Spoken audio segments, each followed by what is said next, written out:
HadesOmega here. It's another day working on the Cactus Puncher DR650. So if you remember from last time we left off, I got these forks prepped and ready to go. So here it is. It's just been sitting here for a couple days. Excuse me. I don't know if I can grab both of them with one hand. They're kind of heavy. Yeah, let's do it one at a time. So here's one of them. Beautiful. Look at how clean it is. It looks so clean you can eat off of it. Man, look at that. So here's the old forks. I took the old forks off one night. They're very dirty. And that's what these ones are going to start looking like after I'm done with them. Done riding with them. Anyway, so yeah. So basically, I just have to transplant the guts of this one into this one. That's it, and then add fork oil, and we are done. I will be reusing the fork caps because, as you remember from the last video, for a previous video, I drilled a hole in one of them, so I can get the seal out. So, if you're planning to do like a fork seal removal, if you're going to do a fork seal change, if you can find a fork cap on eBay or from some other means, go ahead and get one. And then, but that only works if you have an air compressor. If you don't have an air compressor, well then, good luck. So yeah, so like I said, today we're just gonna transplant the guts of this one into that one. So I'm just gonna dump the oil on this one, and hopefully it's still clean. I think I'm gonna put some fresh oil in this one, and then cycle it through a little bit, and then dump it out. And then I think that should be fine. The ATF that was in there was fairly clean, but yeah, like I said, there's a different oil, and it's like ATF. That's like, it's like you can use ATF, but don't use ATF because it's not fork oil. It's not designed for forks. So yeah, I would just use something that was designed for forks. But and also this is what I'm using.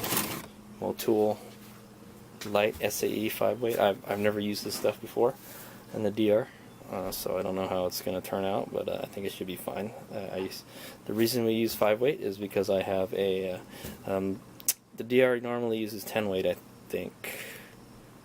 think I'm not sure, but you have to put the lightest oil because we need to bypass the stock dampeners, the damper rod valving. So to do that, they use 5-weight oil with the intimidators. So yeah, I'm running the intimidators. So all right, let's go disassemble this. Okay, got the compressor going just to blow some air out and stuff. Blow some of the dust off the top of the fork caps, and then I cleaned it with this little plastic brush dealy. And I got my 22mm here, ready to go, so I can take the fork caps off. There he goes. Alright, I got the fork cap off. Let's see what what the oil looks like coming out of here.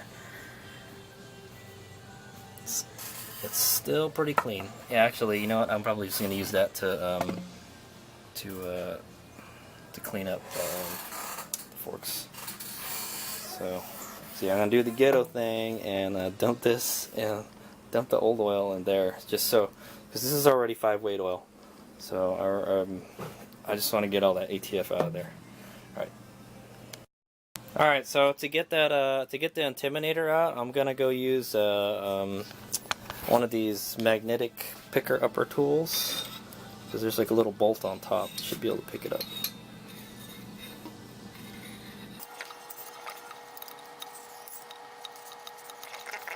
Alright, so I got the intimidator out. I kind of just shook it out till it came out.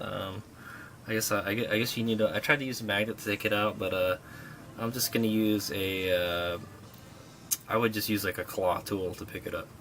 But anyway, I just kind of shook it till it came out, and then a bunch of oil came out. So the oil is still pretty clean, so that's pretty good for 10,000 miles. So I'm just gonna use it to flush this one out, and then I'm gonna put fresh oil in it. So. I can see some rust in there too. Might want to clean that out a little bit also. Just wipe it with a rag. Should do Alright, so I'm gonna pump this a couple times, and then get the oil going through the fork, and just dump it out. And start on the other side. Okay, so forks are drained, and it's time to put them back together. So the way I had this, so like I've done this like a gazillion times, so like I have notes and everything, and how everything is supposed to be assembled. So I put the forks down this way, so I know that's the bottom. So like when you install progressive springs, the coilier part is supposed to be on top. Honestly, I don't think it really matters, but yeah. So here's the intimidator. I'm just gonna go wipe it off a little bit and then stick it back in. So I got my little handy dandy fork oil tool here and the fork oil level tool, and actually wrote some notes on here. I was actually looking for these notes. I thought they were in my phone, but they were, I guess I didn't.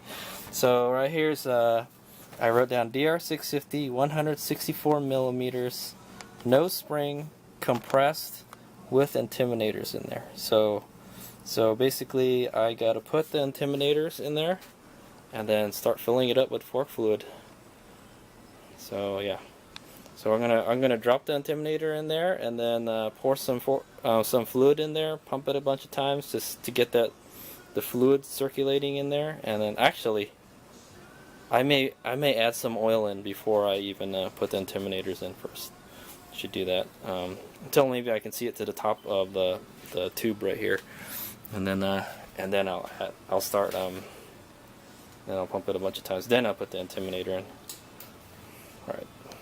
Alright, here's that Motul road and off-road fork oil. I can tell you now, after smelling it, it smells like gear oil. It's gross. If I gotta go, I couldn't find Maxima this time. I normally use Maxima. I'm gonna go back to Maxima after this. Because of the smell. Yeah, it smells horrible, dude. The Maxima doesn't really smell like anything, which is good.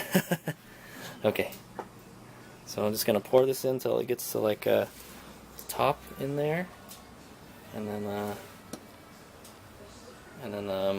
drop the intimidator in. Okay, I just poured some in there. It's kind of hard to see, but it's bubbling, so that means like there's still the fluid is still trying to get in all the orifices and stuff. So yeah, it probably helps if I pump it up and down a couple times. I'll probably let that sit for 5 minutes. I'll start the next one. So I'm beginning to notice that there's a rust on the top of the fork here. Now I'm not really sure what that cause of that is, but it could be because there was ATF in there. Like I said, ATF is not fork oil. It may have collected some water or something, and that's why it's rusting. I've never seen that on a fork before, so that's probably a reason you shouldn't use ATF in your forks. If anything, I think ATF is probably lighter than this. It's very similar viscosity, but yeah, if you're trying to use it to be cheap, don't do it. So I don't think. Obviously, it probably doesn't do anything to the seals or anything, but it's making this thing rust. I've never seen forks that rust like that, man. This is the only one I've seen that has ATF in it, though. You know, so yeah, that's So I don't recommend putting ATF in your forks. That's whoever had these forks. That's what they put in there. I don't know why. It's like some magic, some kind of magic snake oil formula. Oh yeah, it's cheaper. I'll put it in and I get better dampening. No, don't do it. It's not designed for forks. All right. Okay, so this is already set at the right level. I've pretty much used the whole bottle to fill up these two. Basically, the fluid is on top of the outer tubes when I fully decompress it. So that should be good. All right. So what I'm gonna do next is clean these intimidators off and drop them in. Okay, so also I never went over why I was going to go with these specific settings. These are the ones that I used last time, and when I rode the TAT with the DR650, I thought the front forks were great. I had no complaints with them. It still kind of has that feeling where like you know, when the wheel gets up there, when it gets to the upper to the limit of its stroke, it'll suddenly just bounce off her. I don't know if I'm bottoming out, or it's just I'm hitting that stiff part of the spring. You know, I think that's what it is. I'm hitting the stiffest part of the spring, and then it's kind of like having a bottoming out effect. So that's one thing I don't like about these progressive fork springs, is that like it'll be soft. It'll be soft, and then boom, it'll just get heavy all of a sudden, and you notice that when you run out of stroke, is what I'm saying. But obviously, it's trying to help you keep you from bottoming out, so that's a good thing too. But like I said, I thought this setup was good. The way I had it set up, I think it was good. I'm sure there's probably something I could do to make it better. There's always something you could do to make it better, but I think these do the trick. I had no complaints with the front suspension on the Tat, and you know, I rode the bike in all sorts of conditions, and it performed fantastically with that rear shock too. So that's the reason why I'm just following my ingredients right here, to hopefully mimic that same performance. In fact, I probably didn't even need to. Well, the reason that I did this is so I can get the new fork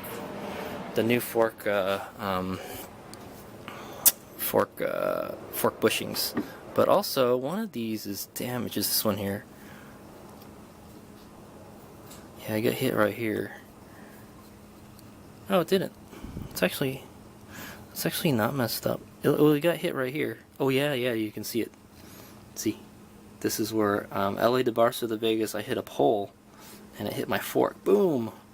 So it bent it. Yeah, it bent. It's hard to tell, but it bent it ever so slightly. There's a little flat spot right here. But actually, I'm looking at it. It's not too bad. It didn't deform too much. And it's still sealing, so I mean, I would still use these, but hey, whatever. I got a new set of forks for dirt cheap, so I can't complain, you know. It's plus I needed the bushings from them anyway, so maybe one of these days I'm gonna make that tool where you can take the fork apart, and then I'll change the bushings myself. But this will do. This will work for now. Plus I got new. Plus I got the new. I get a new triple clamp, so I was able to put newer freshly greased bearings. But I didn't really find anything wrong with anything else, other than the bushings are messed up, you know. But we'll see that. We'll see when I put it on if I can wiggle the handlebars without the wheels moving. So yeah. Right.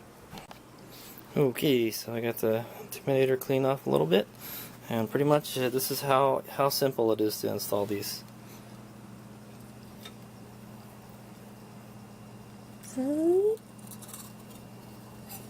That's it. Basically, but actually it didn't go in all the way.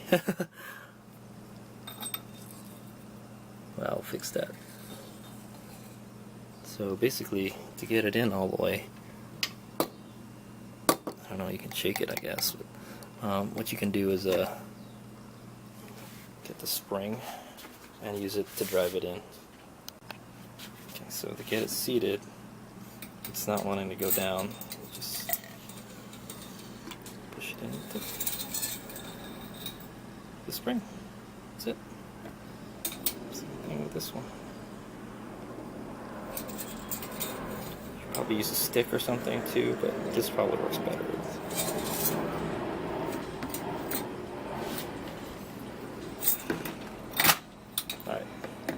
Alright, they're both in there, installed. To do is set the oil level. Alright, so I got the fork level set. I use my handy dandy fork tool here. This stuff is a dark, very dark oil. It's like a dirty oil. It looks like already, but it is not. That's just the way this tool is colored. Like I said, I'm going to go with Maxima next time, but this is all I could find. So yeah, I've got them both set up, and then all I have to do is put the springs back in and fork caps. Pretty much it. So that's what it looks like. That's what my tool looks like. I think the Maxima is like kind of like a very light yellow color. If this is like this is like dark pea, then it would be Maxima is light pea. It looks like pea. That's what it looks like when you're dehydrated pea. Yeah. Okay, there it is. and we'll just go put the springs in and all that good stuff. Close it up. Okay, I got the forks in there with the washer, and I just have to put the cap on. All done. Alright, all done. Got them in there. So now I just got to put the boots on and then slide the forks back up in there. Cool deal. Alright, let's make out. Okay, I got the old boot on there. I should probably put the new ones, huh? This one has a big hole in it, but whatever. I can't find the bottom clamp for this one. I don't know where I put it. It's in this garage somewhere, and we're gonna go find it. And the sad thing is, I should have 4 of them right now, right? So I can only find 1 out of the 4. That's freaking horrible. So we'll find that and then stick that other one back on and put the forks on. Okay, got them on there. Yeah, the other 2 were in my toolbox here, and actually I only had 3 of them. The forks only came with 1, the new ones. So I left the top not tight, and we'll adjust that. They're dirty already. I kind of wish I'd put the newer ones in, I guess, the newer boots, because a bunch of dirt just came off of those, but whatever, they're just going to get dirty again anyway, so... Really, what really keeps all the dirt out is the dust seal, is what keeps it out. So you saw how clean that fork oil was, right? None of that, nothing got through that. So, yeah, if you see oil coming out, then that's all bad. So here we go. Hey, we seem to have another predicament here. I can't find the axle. I lost the axle, so I had to go find the axle. Yeah, I was gonna put the axle back in to align the forks. So like the boots don't get all twisted up and stuff. Actually, I could probably just realign it while it's on there. Just have to loosen the clamps up. But I'd rather do that now then, you know. If I can find it. No, I put it somewhere where it won't get dirty. That's the thing. So the axle has grease on it, so I want to keep it someplace that doesn't get dirty. And it could be in my toolbox. I don't know. Probably put it in some kind of bag because I think I wouldn't get back to it. Oh, freaking A. Somehow I lost the axle. I don't know where it is. It is missing. This is a spare axle that I had lying around. This is actually the axle that belongs to these forks. So I'm kind of pissed off right now. So I was able to get the boots in there all aligned and everything. Axle's all nicely aligned. Yeah, so everything should be good now. Except I don't have an axle, it's gone. So I don't know, maybe I'll just use this axle and until I find my other one, but what the hell, dude? How are you gonna lose something so big, you know? Probably just grew legs and ran away somewhere. Freaking just roll away. I don't know, man. Usually what I'll do with the axle is because it's got grease on it, I'll just put it in like a plastic bag and then just put it somewhere, you know. But I lost it, so I don't know. That's the problem when you're like working on something for like, I don't know. I think I've been working on this for like 2 weeks already, and then and you don't remember where you put stuff, you know. Getting old, and I can't remember where I put stuff now. All right. Well, anyway, that's that. Maybe I'll. Should I put the? Let's not put the caliper on. It'll be easier to put the wheel on. So yeah, that's it. That's it for now, I guess. Clean up. Oh, that's interesting. I got 2 of these. I gotta take one of these off. In fact, I could probably put this back on. Yeah, I could probably put all this stuff back on. At least all the wire stuff. And then I'll put the headlight back on. And then try to start putting the off-road lights back on. And that'll be it for today. Then the next task will be front end's all done, pretty much. I just have to button up a couple stuff, and we're good to go. I think I need to tighten the bottom fork thingies. I gotta torque these. I don't know. I don't really need to torque these. So actually, maybe I will. I'll just tighten it real quick. Yeah. So shit, man. I don't know what to say about the axle, man. It's just came up missing. But it's a good thing I had another one lying around, you know. So yeah. So I'm just gonna put some stuff back together on the front end, and then the next time I meet with it, I will be swapping these tires here, and then we'll get that wheel back on there, and then we'll be totally done with the front end. So it's just clean up and you know, just put some small stuff back. All right, here's we go.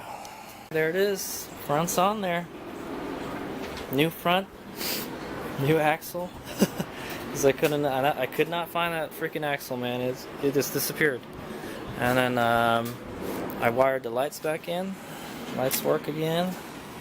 All the lights are on there. Headlights back on there. I just need to put the front cover, the number plate on. And then so that's it. Front end's done. Alright, all I have to do is the wheel, and pretty much that's it. And I don't know what the hell happened to the axle, so I'm just gonna use that one for now, and hopefully the other one will turn up sometime. And then we're gonna work on the engine, I guess, next. Also, I was looking at the brakes.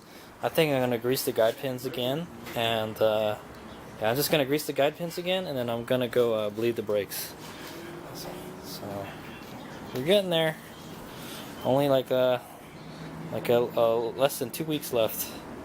All right, here's something interesting about my forks. So I have so one thing I wanted to show you is that I have a special tool for to tighten my lower fork clamps. It's basically an Allen wrench with it cut down, basically, so I can get in between this bracket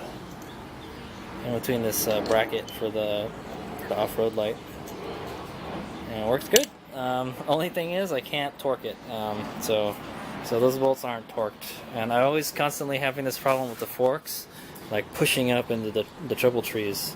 So I don't know, I tightened it as tight as I could with this thing, and I think that should be good.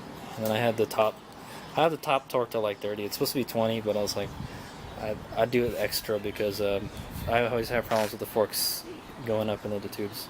So there it is, all done. It's a special tool.